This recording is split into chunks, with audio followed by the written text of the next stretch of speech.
ಜ್ಞಾನದಿಂದೆ ಮರವೆ ಎಳೆಯುವುದು, ಮರವೆಯ ಹಾನಿಯಿಂದ ಭೇದ ಬುದ್ಧಿ ಕೆಡುವುದು. ಭೇದ ಬುದ್ಧಿ ಕೆಡಲೊಡನೆ ಹಾನೋಪಾದಾನವನ್ನುಳ್ಳ ವಿಷಯವದಿದೆಂಬ ಅನುಮಾನ ವಿಕೃತಿ ಪೋಪುದು. ಜ್ಞಾನದ ಮಹತ್ವವನ್ನು ಕುರಿತು ಈ ಪದ್ಯ ತಿಳುವಳಿಕೆಯನ್ನು ಹೇಳುತ್ತದೆ. ಜ್ಞಾನದಿಂದೆ ಮರವೆ ಅಳಿಯುವುದು. ಜ್ಞಾನ ಅನ್ನುವ ಶಬ್ದಕ್ಕೆ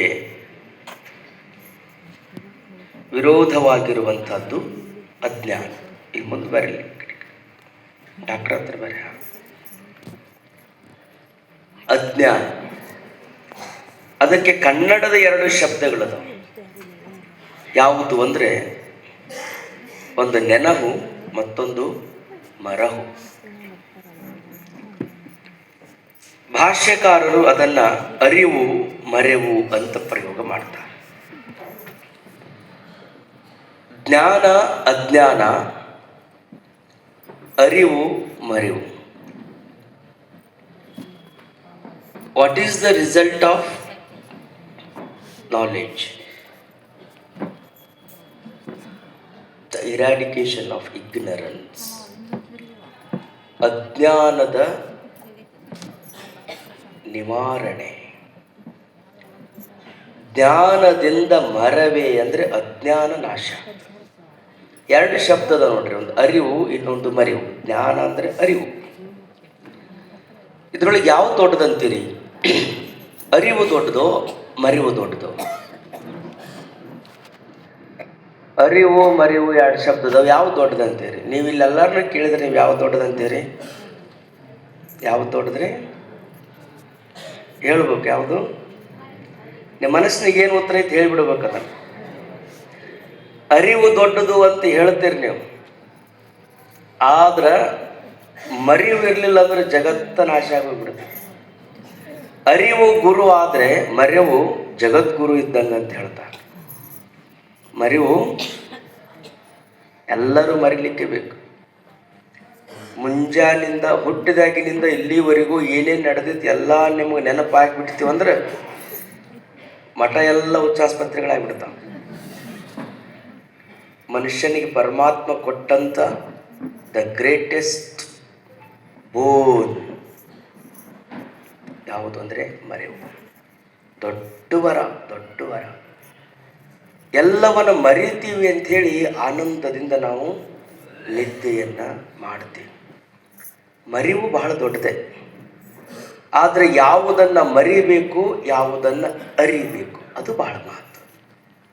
ಅರಿಯಬೇಕಾಗಿದ್ದನ್ನು ಮರಿಬಾರ್ದು, ಮರೆಯಬೇಕಾಗಿದ್ದನ್ನು ಅರಿಬಾರ್ದು. ಪ್ರಪಂಚವನ್ನು ಮರಿಬೇಕು, ಪರಮಾರ್ಥವನ್ನು ಅರಿಬೇಕು. ನಾವು ಪರಮಾರ್ಥವನ್ನು ಮರಿತೀವಿ, ಪ್ರಪಂಚವನ್ನು ಅರಿತೀವಿ. ಉಲ್ಟಾ ಪಲ್ಟಾ ಮಾಡ್ಕೊಂಡಿದ್ದಕ್ಕೆ ನಮಗೆ ದುಃಖ. ಅದಕ್ಕೆ ಮಹಾತ್ಮರಂತಾರೆ, ಅಂಥ ಅಜ್ಞಾನವನ್ನು ಕಳೆಯುವುದಕ್ಕೆ ಇರುವ ಉಪಾಯ ಏನು ಅಂದರೆ ಪರಮಾತ್ಮನ ಜ್ಞಾನ.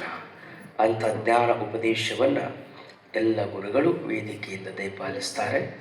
ಆರಂಭದಲ್ಲಿ ಪೂಜ್ಯರಾಗಿರುವಂಥ ರಾಮಕೃಷ್ಣ ದೇವರು 12 ನಿಮಿಷಗಳ ಕಾಲ ತಮ್ಮ ಉಪದೇಶವನ್ನು ದಯಪಾಲಿಸಿದ್ದಾರೆ. ಮೊದಲ 4 ಸ್ಥಳಗಳಿಗೆ ಟೀಕಾ ತಾತ್ಪರ್ಯವನ್ನ ರಚನೆ ಮಾಡಲಿಲ್ಲ. ಕೊನೆಗೆ 5ನೇ ಸ್ಥಳಕ್ಕೆ ಟೀಕಾ ತಾತ್ಪರ್ಯವನ್ನ ರಚನೆ ಮಾಡಿದರು.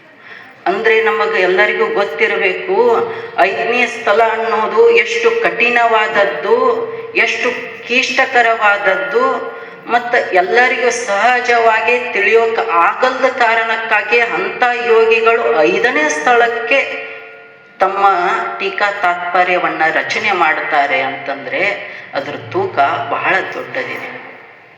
ಮತ್ತು 5ನೇ ಸ್ಥಳ ಇದೆಯಲ್ಲ, ಮೊದಲು 3 ಸ್ಥಳಗಳು ವಿಕ್ಷೇಪ ದೋಷ ಮತ್ತು ಆವರಣ ಇದು ಕೊನೆಯ ಸ್ಥಳ ಏನಿದೆಯಲ್ಲ, ಇದು ಆವರಣ ದೋಷ ನಿವೃತ್ತಿಯನ್ನು ಮಾಡುತ್ತೆ.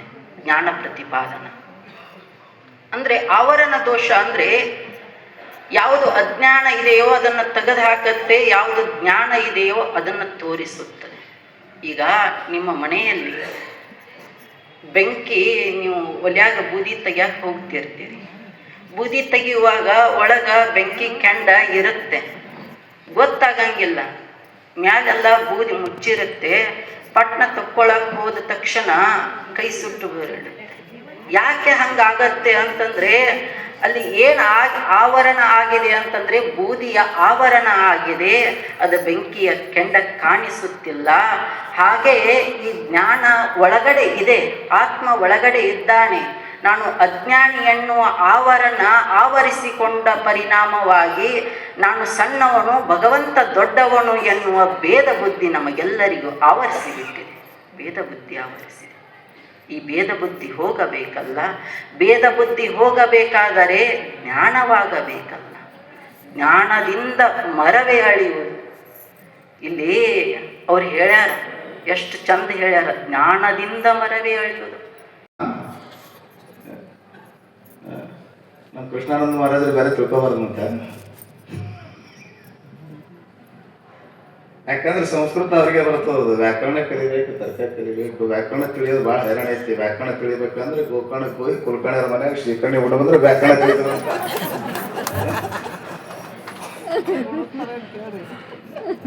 ನೀವು ಬರೀ ಶ್ರೀಕರ್ಣಿ ಅಟ್ಟೆ ಉಂಡೋದ್ರಲ್ಲಿ ಸಂಸ್ಕೃತ ಕಲಿಬೇಕಲ್ಲ. ಸಂಸ್ಕೃತ ಬರದೇ ಇದ್ರೆ ಇನ್ನೂ ಅಪಾರ್ಥ ಹೇಳ್ಕೊಂತ ಹೋಗ್ತಾರೆ. ಶಬ್ದಶಾಸ್ತ್ರ ಹೇಳ್ಬೇಕಂದ್ರೆ ಸಂಸ್ಕೃತ ವ್ಯಾಕರಣ ತರ್ಕ ಅವಶ್ಯಕತೆ ಇದೆ. ಸ್ವಲ್ಪ ಶಾಸ್ತ್ರಿಗಳಿಗೆ ಆಶ್ಚರ್ಯ ಅನ್ನಿಸ್ತು. ಉಪನಿಷತ್ ಹೇಳ್ತೀವಿ ಅಂತೀರಿ, ಉಪನಿಷತ್ ಅನ್ನೋ ಶಬ್ದದ ಅರ್ಥನ ಹೇಳೋರು ಯಾರು ಆಧಾರ ಇಲ್ಲಿ? ಅವು ಸುತ್ತಲಿ ತರಿಸ್ಕೊಂಡು ಕುಂತು ಇನ್ಸಲ್ಟ್ ಆಗಿಲ್ರಿ ಗುರುಗಳಿಗೆ. ನೀವು ಇಷ್ಟು ದಿವಸ ಉಪನಿಷತ್ತು ಹೇಳ್ತಾ ಬಂದಿರಿ, ಇದರಾಗ ಒಬ್ಬರಲ್ಲ ಉಪನಿಷತ್ ಎಂಬ ಪದಕ್ಕೆ ಅರ್ಥ ಹೇಳ್ತಾರೆ ಅಂತ ಕೇಳಿದಾಗ ಸಿದ್ದಾರೂಢಪ್ಪ ಎಲ್ಲೋ ಒಂದು ತೂರದ ಕಲ್ಲಿನ ಮ್ಯಾಗ, ಆ ಕಲ್ಲಿವತ್ತು ಮಹಾತ್ಮ ಸಿದ್ದಾರೂಢಪ್ಪ ಕುತ್ಕೊಂಡಂತ ಆ ಕಲ್ಲು ಸಹಿತ ಇವತ್ತು ಪೂಜೆಗೊಳ್ತಾ ಇದೆ ಆ ಮಠದೊಳಗೆ.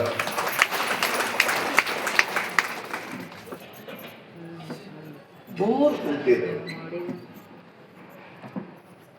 ಎಲ್ಲ ತೆಗಿಸಿ ಕುಂತಿತ್ತು. ಮನೆಯಲ್ಲ ಕಾತುರಗಣಿನಿಂದ ಕಾಯ್ತಾ ಕುಂತಿದ್ರು ಬಾಲಸಿದ್ಧ. ಸದ್ಗುರುನಾಥನ ಅಪ್ಪಣೆ ಆದರೆ ನಾನು ಹೇಳ್ತೀನಿ, ಒಂದು ಪ್ರಶ್ನೆಗೆ ಉತ್ತರ ಕೊಡ್ತೀನಿ. ನೀವೆಲ್ಲ ಚರಿತ್ರೆ ಓದ್ತಿರ್ತೀರಿ, ಅದನ್ನ ಓದಿರಿ. ನಾ ಭಾಳ ಅದನ್ನು ವ್ಯಾಖ್ಯಾನ ಮಾಡಂಗಿಲ್ಲ. ಈ ಹೆಚ್ಚದೇ ವೇದಿರೋದು ಸ್ವಲ್ಪ ಹೇಳಬೇಕು. ಅವು 2 ಮಂತ್ರ ಹೇಳ್ಬೇಕು. ಇದಕ್ಕಿಂತ ಇನ್ನೊಂದು ಮಂತ್ರ ಐತಿ, 2 ಸೇರಿಸಿ ಅದರ ಒಂದು ಅಭಿಪ್ರಾಯ ಒಮ್ಮತ ಮುಗಿಸ್ಬೇಕಾಗಿದೆ. ಹಠೆ ಗೊತ್ತಿದೆ ನಿಮಗೆ. ಸಿದ್ದಾರೂಢಪ್ಪ ಉಪನಿಷತ್ ಅಂದರೆ ಏನು, ಅದರ ಮೂಲ ಶಬ್ದ ಏನು? ಉಪ ನೀ ಪೂರ್ವಕ ಶಗಲ್ರು ಧಾತೋಹೋ. ನಾನು ತಿರಿ ಕಳಿಸಬೇಡಿ.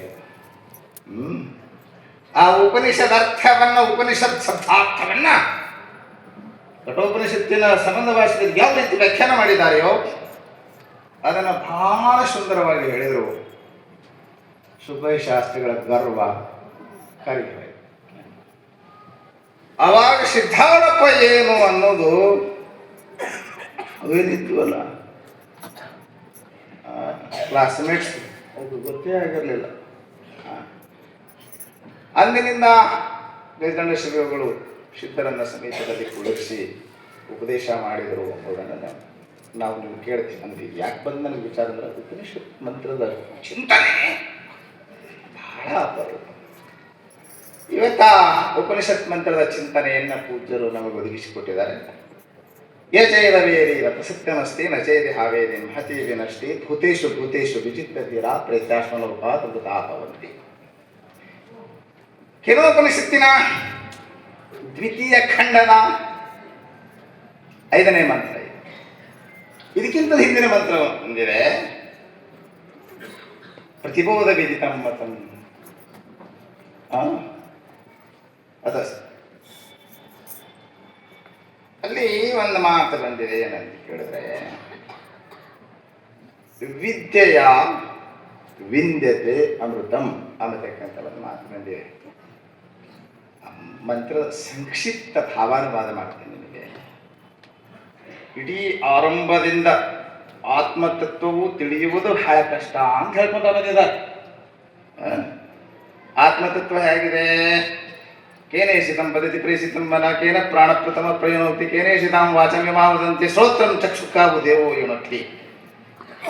ಕೇನೋಪನಿಷತ್ತು ಅಂತ ಯಾಕೆ ಬಂತು ಅಂದ್ರೆ ಕೇನ ಎಂಬ ಶಬ್ದ ಅಂದರೆ ಆರಾಮಾಗ್ತದೆ ಉಪನಿಷತ್ತು. ಈಶಾವಾಸ್ಯ ಉಪನಿಷತ್ತು ಅಂತ ಯಾಕೆ ಬಂತು? ಈಶಾವಾಸ್ಯಂ ಸರ್ವಂ ಯತ್ಕಿಂತ ಜಗತ್ತೆ ಅಂತ ಈಶಾಪ ಪದದಿಂದನೇ ಆರಂಭ ಆಗಿದೆ. ಅದಕ್ಕೆ ಕೇನ ಪ್ರಶ್ನೆ ಮಾಡಿದ್ದಾರೆ. ಕೇನ ಅಂದರೆ ಯಾರಿಲ್ಲ. ಕೇನೇಶಿತಂ ಪದತಿ ಪ್ರೇಷಿತಂ ಮನಃ,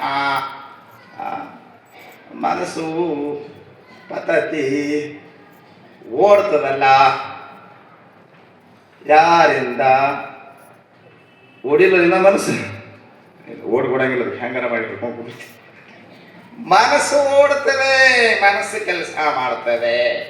ಮನಸ್ಸಿಂದ ಪ್ರೇರಿತಗೊಂಡು ಇಂದ್ರಿಯಗಳು ತಮ್ಮ ವಿಷಯಗಳನ್ನು ತಿಳಿತಾವ. ಇದೆಲ್ಲ ಕಣ್ಣ ನೋಡ್ತದೆ, ಕಿವಿ ಕೇಳ್ತದೆ, ನಾಲಿಗೆ ರುಚಿಸ್ತದೆ, ಚರ್ಮ ಸ್ಪರ್ಶ ಜ್ಞಾನ ಮಾಡ್ಕೊಳ್ತದೆ, ಮೂಗ ಬಜ್ಜಿಯಲ್ಲಿ ತಯಾರಾಗುವುದು ಇದು ಗೊತ್ತಾಗ್ತದೆ. ಗೊತ್ತಾಗಂಗಿಲ್ರಿ. ನಿನ್ನ ಹಿಡ್ಮ್ಯಾಗ ನಡೆದಿತ್ತು, ಇದಕ್ಕಿಂತ ಸ್ವಲ್ಪ ಮೊದಲೇ ಅಂತ ಕಾಣುತ್ತೆ. ನಮ್ಮ ಮೂಗು ಜರ ಭಾಳ ಸುಮಾರು ಅದಾವ. ಇವೆಲ್ಲ ಇಂದ್ರಿಯಗಳಿಗೆ ತಿಳಿತಾವಲ್ಲ, ತಾವೇ ತಿಳಿತಾವೆ ಅಂತ ಪ್ರಶ್ನೆ. ಈಗ ನೋಡ್ರಿ, ನಾವು ಚಸ್ಮಾ ಇಲ್ಲ ಅಂದ್ರೆ ಈಗ ಓದಕ್ಕೆ ಬರೋದು. ವಯಸ್ಸಾಕೊಂತ ಹೋಯ್ತು ನೋಡ್ರಿ. ಸಣ್ಣ ವಿದ್ಯಾನ ಹಿಂಗಾಗಿ ಬಿಟ್ಟು ನೋಡ್ರಿ, ಏನು ಮಾಡೋದು? ಆಗುದಿಲ್ಲ, ಏನು ಮಾಡೋದು?